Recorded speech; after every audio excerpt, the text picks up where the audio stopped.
Hi friends, ఎంత బాగుందో చూడండి. అసలు పొలాలు మా అత్త వాళ్ళు వేశారనమాట. టమాటా, మిర్చి, అలా చాలా కూరగాయలు వేశారు. చాలా ప్రశాంతంగా ఉంది ఫ్రెండ్స్. అసలు నాకైతే మా అవ్వని అడిగాను నేను, టమాటా పంట ఎన్ని నెలలు అనేసి. మా అవ్వకి పెద్ద ఐడియా లేదంట. సో ఎవరికైనా తెలిస్తే కామెంట్ చేయండి. ఫ్యూచర్లో నేను కూడా ఫార్మర్ అవ్వాలనుకుంటున్నా. సో కొన్ని పంటల గురించి నాకు తెలియదు అనమాట. తెలుసుకోనికి సర్చింగ్ చేస్తున్నాను. చెప్పండి, టమాటా ఎన్ని నెలల పంట అనేసి. టమాటో అండ్ చిల్లీ రెండు. Thank you.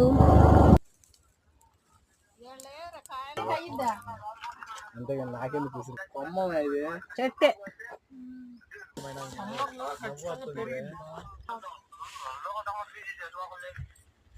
మీకలు పెట్టుకోవడానికి పని